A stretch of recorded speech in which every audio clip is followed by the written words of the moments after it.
আওয়ামী লীগ হবে যতদিন বাঙালি জাতীয়তাবাদ আছে। এদেশে বাঙালির সংখ্যা হলো ৯৯%।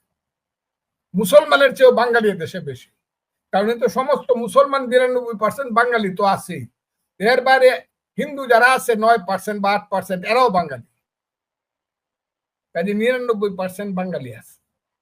৯৯% বাঙালির একটা দল থাকবে না, এটা কে কইছে আপনাকে? দলটা কিছুদিনের জন্য লুকায় থাকতে পারে, স্থগিত থাকতে পারে, পালায় থাকতে পারে, কিন্তু দল তো একদিন হবেই। বাঙালির দল হবে, সেটা আওয়ামী লীগ নামে না হোক। আওয়ামী লীগ নামটা আওয়ামী হলো উর্দু, আর লীগ হলো ইংরেজি, একটা বাংলা নামে হইতে পারে, হবে না কেন? যে দলটার মূল কথা হবে আমি বাঙালি, তুমি কে আমি কে, বাঙালি বাঙালি। মানে অতিরিক্ত পরিমাণে মুক্তিযুদ্ধ নিয়ে কথা বলার কারণে আপনার এই সাজা পেতে হলো, নাকি ৭১ আর ২৪-এর তুলনা করতে বারবারই, মানে ৭১ আর ২৪ তুলনীয় নয় এমন কথা বলবার জন্য আপনার সাজা হলো, নাকি এনসিপি সহ ২০২৪-এর জুলাই আগস্টের আন্দোলনে নেতৃত্ব দানকারী তরুণদেরকে আপনি যথেষ্ট সম্মান দিয়ে কথা বলেন না, আপনি তাদেরকে কালো শক্তি বলেন, এমন সব অভিযোগে আপনার সদস্য পদটা গেল? মানে কি, অনেকগুলো সন্দেহ তো করাই যায়, কাজে আপনি বুঝতেই বা পারছেন না কেন? মানে এখন নানা, মানে দলের কারো তরফে আপনার সঙ্গে কোনো আলোচনা হয়নি? না, কারোর সঙ্গে আলোচনা হয়েছে কি হয়নি সেটা আমি বলবো না, আমি আপনাকে বলি। আমার কাছে মনে হয়েছে মুক্তিযুদ্ধ তো শুধু আমি একা করি নাই। বাংলাদেশের তৎকালীন ৭.৫ কোটি মানুষ মুক্তিযুদ্ধের সঙ্গে ছিল। অস্ত্র হাতে যুদ্ধ করেছে মুক্তিযোদ্ধারা, কিন্তু সমস্ত মানুষ তাদেরকে সাহায্য করেছে।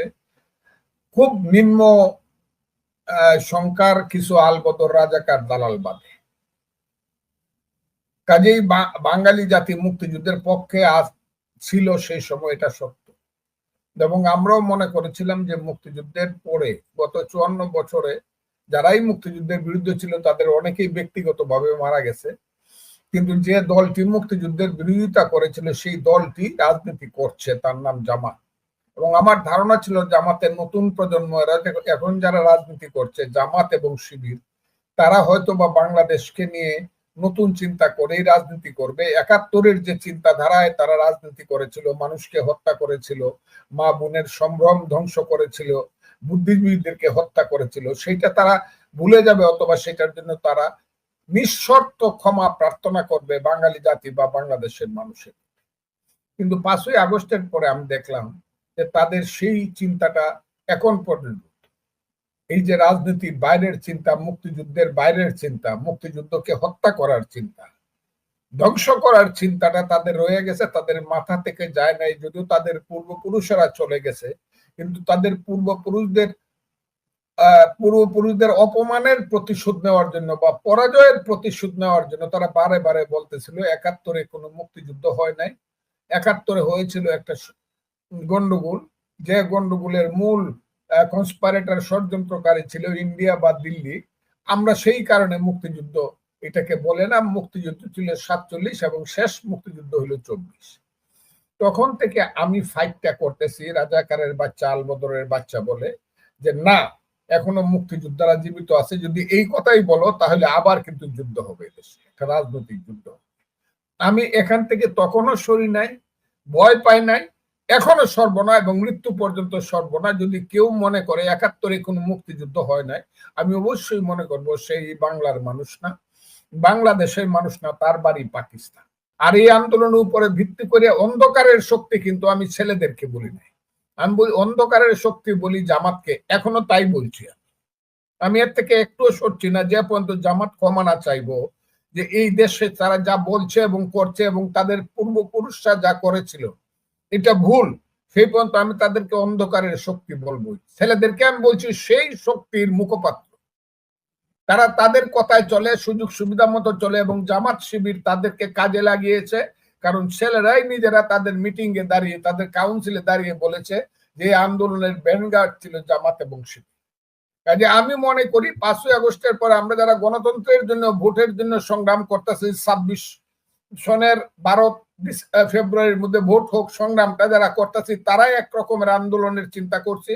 আর এখন যারা বলতেছে যে না, এটাকে আগে সিদ্ধান্ত নিতে হইব ৭১ সন ঠিক ছিল না বেঠিক ছিল, পাকিস্তান হবে না বাংলাদেশ হবে, ৭২-এর সংবিধান থাকবে কি থাকবে না, এটাকে ছুঁড়ে ফেলাইয়া দেওয়া হবে নাকি জুলাই সনদ হয়েছে ৭-১২ রকমের কথা, এবং পিআর না হইলে সিআর না হইলে ইলেকশন হবে না, এইসব যারা বলতেছে আমি তাদেরকে বলছি কালো শক্তি। সেই কথাটা তারা ধরছে, কালো শক্তি। এখন কালো শক্তিকে খুশি করার জন্য যদি আমার দল আমাকে এক্সপেল করে তাকে সাময়িকভাবে, কালো শক্তি খুশি হয়েছে কিনা তারা দেখুক। এবং আমি এখনো মনে করি আওয়ামী লীগ যদি না থাকে, বিএনপির রাজনৈতিক মহাশত্রু হিসাবে দেখা দিবে জামাত এবং স্বাধীনতা বিরোধী শক্তি। বিএনপি যতদিন এটা না বুঝবে ততদিন পর্যন্ত বাংলাদেশের রাজনীতির আকাশ পরিষ্কার হবে না। এই দেশে এখনো মুক্তিযুদ্ধের পক্ষে 95% মানুষ আছে, এটা আমার বিশ্বাস। এই বিশ্বাস যদি ভুল হয় তাহলে বুঝতে হবে আমার মৃত্যুটা অপমৃত্যু হোক।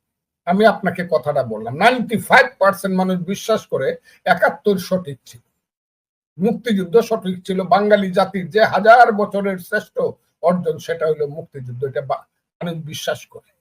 ওইটা ওই কিছুদিনের জন্য, ওই যে আমি সবসময় বলি, you can bluff some men for many times, many men for some times, but not all men for all Times.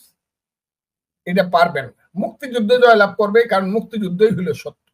এটাই সত্য। আমি মানুষ হিসাবে জন্মগ্রহণ করি, রাজনীতি না। আমি বলছি আমি মানুষ, এটাই প্রকৃতি। আমি মানুষ হিসাবে মায়ের ঘরে জন্মগ্রহণ করি।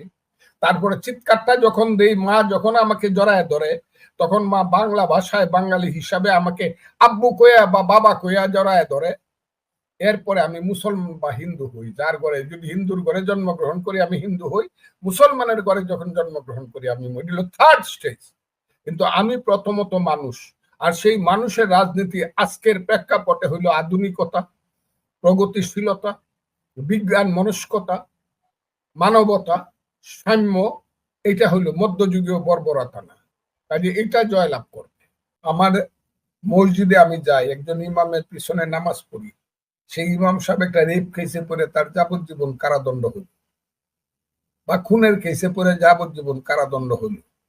এর অর্থ কি আমি বলবো যে মসজিদে আর যাব না, ইমাম সাহেব খারাপ?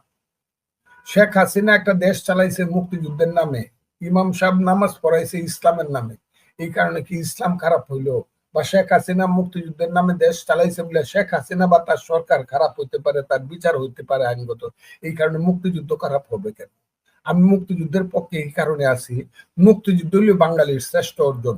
এবং আমি মৃত্যুর আগে শেষ নিঃশ্বাস ফেলায় দেখতে চাই যে এই দেশে মুক্তিযুদ্ধ জীবিত আছে, এই দেশে আমি মৃত্যুবরণ করতে চাই। আমি কোনো ওই পূর্ব পাকিস্তান রূপী দেশ যেটা এখন হয়ে যাচ্ছে, কোন জঙ্গি দেশে আমি মৃত্যুবরণ করতে চাই না, বা মৃত্যুবরণ করব না। আর কি হবে আমি জানি না, কিন্তু আমি পূর্ব পাকিস্তান রূপী, আফগানিস্তান রূপী কোন দেশে আমি মৃত্যুবরণ করতে চাই না। আমি বাংলাদেশে মৃত্যুবরণ করতে চাই। এই কারণে আমি মুক্তিযুদ্ধের, আমি কারো পক্ষে না।